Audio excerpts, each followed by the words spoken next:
नमस्कार, स्वागत है आपका द फोर्थ स्ट्रीट यूट्यूब मंच पर। मेरा नाम है रविंद्र सिंह शोरान। रक्षा मंत्री राजनाथ सिंह ने जब ऑपरेशन सिंदूर और पहलगाम हमले पर विशेष चर्चा की शुरुआत लोकसभा में की, तो उन्होंने एक ऐसी बात बोल दी जो राजनीतिक गलियारों में अब चर्चा का विषय बनी हुई है। क्या उन्होंने ये बात गलती से बोल दी? क्या ये बात उनके मुंह से अकस्मात निकल गई या उन्होंने सोच समझकर ये बात बोली है? लेकिन एक बात तय है कि जब से ये बात बोली है, तब से ये चर्चाएं खूब बटोर रही हैं। राजनाथ सिंह ने अपने भाषण के दौरान जब कहा, विपक्ष पर निशाना साधते हुए कहा कि आज हम लोग सत्ता में हैं, लेकिन हम लोग हमेशा सत्ता में नहीं रहेंगे। तो ये बात मुझे लगता है उन लोगों को बिल्कुल पसंद नहीं आएगी जो कह रहे थे कि हम लोग अगले 50 साल तक या फिर 2047 तक केवल हम लोग या बीजेपी ही सत्ता में रहेगी। ये बात राजनाथ सिंह के मुंह से आखिर कैसे निकल गई? क्या इसका कोई कनेक्शन है सितंबर के महीने से? सितंबर का वो महीना जब प्रधानमंत्री नरेंद्र मोदी की उम्र 75 पार हो जाएगी और साथ ही हो जाएगी मोहन भागवत जो आरएसएस के स्वयं सर कार्यवाह। क्या होगा? अब सवाल ये उठ रहा है कि राजनाथ सिंह जो कि पिछले 40 बरस से राजनीति में हैं, आखिर उन्होंने इस तरह की बातें कैसे बोल दी? पूरे दिन जब हम लोग चर्चा सुन रहे थे तो उसमें अलग-अलग मुद्दों पर राजनाथ सिंह ने अपनी बात कही। राजनाथ सिंह जो पार्टी के अध्यक्ष रह चुके हैं और प्रधानमंत्री के लिए दावेदार थे, पर आज उनका ये कहना कहीं न कहीं बीजेपी के समर्थकों के लिए, बीजेपी कार्यकर्ताओं को खल गया। खैर, राजनाथ सिंह ने अपने भाषण में इसके अलावा भी कई सारी बातें कही। उन्होंने ये भी कहा कि हमने यानी कि भारतीय सेनाओं ने और भारत की सरकार ने जिस तरीके से इस ऑपरेशन को अंजाम दिया है, वैसा किसी भी राजनीतिक दल ने इसके पहले हिंदुस्तान के इतिहास में नहीं किया है। तो क्या ये बात गलत है कि हिंदुस्तान की सेनाओं ने बरस 1971 में पाकिस्तान के 2 टुकड़े किए थे? खैर, राजनाथ सिंह की जो बात थी, सबसे महत्वपूर्ण बात वो यही थी। दूसरी बात उन्होंने जो कही वो ये थी कि क्या पेंसिल और पेन अगर टूट जाते हैं तो वो ज़्यादा महत्वपूर्ण है या फिर आपकी परीक्षा के परिणाम? अब इससे 2-3 किस्म के अंदाजे लगाए जा रहे हैं, क्योंकि क्लैरिटी तो इसमें नहीं है, अंदाजे हैं, इंटरप्रिटेशन है। क्या इसका मतलब ये है कि भारत के विमानों को गिरने के बारे में जो आशंका व्यक्त की जा रही है वो सही है?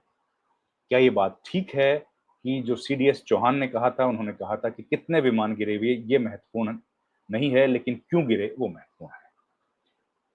तो क्या या फिर जो बात अजीत डोभाल ने नेशनल सिक्योरिटी एडवाइजर ने कही थी कि हमारा एक भी काँच नहीं टूटा, ये बात सही है?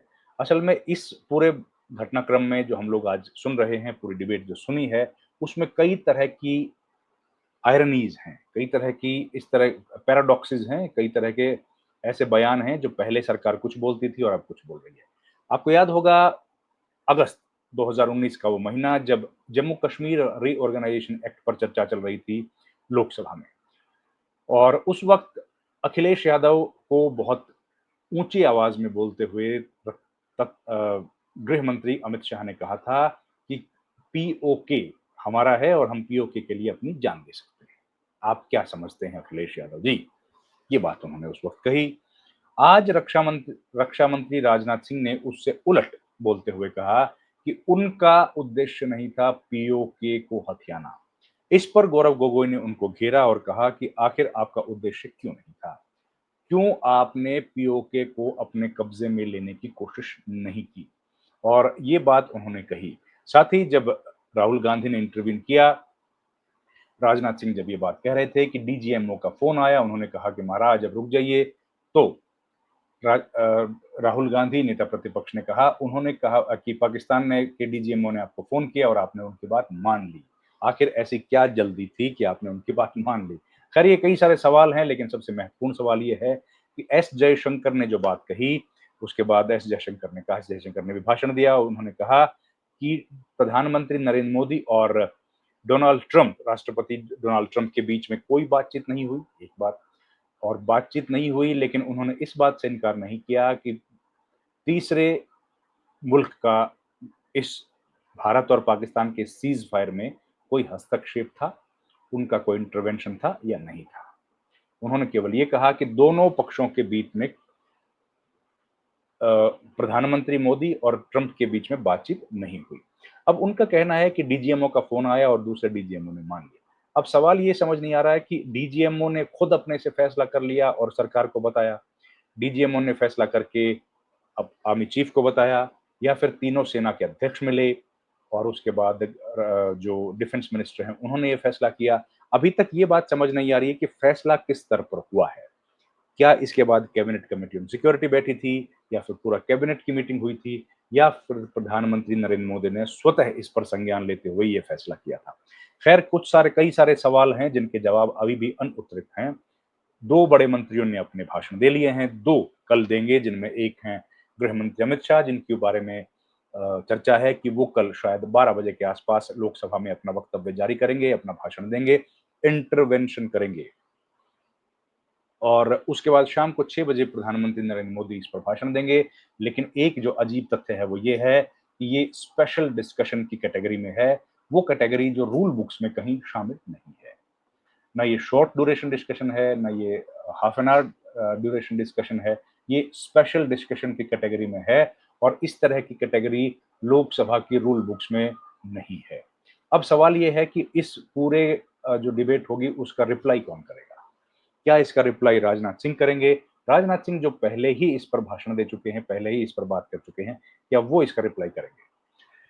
या फिर इसका रिप्लाई प्रधानमंत्री नरेंद्र मोदी करेंगे? अब ये इस तरह के सवाल हैं जो अभी भी आज हम लोग जब ये रिकॉर्ड कर रहे हैं और करीब 10 बज चुके हैं और डिबेट को चलते 8-9 घंटे हो गए हैं, लेकिन अभी तक इस बात का अंदाज़ा नहीं है, इस बात की जानकारी सांसदों को भी नहीं है और देश को भी नहीं है कि ये जो डिस्कशन हो रहा है ऑपरेशन सिंदूर पर, इसका जवाब आखिर देगा कौन?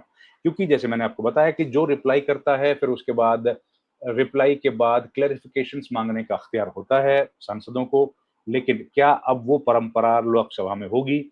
राज्यसभा में ये परंपरा पुरानी है, क्या राज्यसभा में इस परंपरा को दोहराया जाएगा? ये तमाम सवाल ऐसे हैं जिनका जवाब कल ही मिलेगा, जब डिबेट होगी। लेकिन एक बात तय है कि डिबेट जो कल होने वाली है वो बहुत धुआंधार डिबेट होगी और सब लोगों की नज़रें हैं राहुल गांधी पर, सब लोगों की नज़रें हैं प्रधानमंत्री नरेंद्र मोदी पर कि वो किस तरीके से इन तमाम सवालों के जवाब देते हैं, और राहुल गांधी पर कि क्या राहुल गांधी कल कुछ ऐसे सवाल पूछ पाएंगे जो सरकार के लिए असहज हों, या फिर वो सवाल ऐसे हों जो भारत की जनता पिछले लगभग 3 महीने से जानना चाहती है और उनके सही जवाब अभी तक नहीं मिले हैं। उम्मीद है आपको ये वीडियो पसंद आया होगा। आपसे गुजारिश है हमारे चैनल को प्लीज़ लाइक, शेयर और सब्सक्राइब ज़रूर कीजिए। आपका बहुत-बहुत धन्यवाद।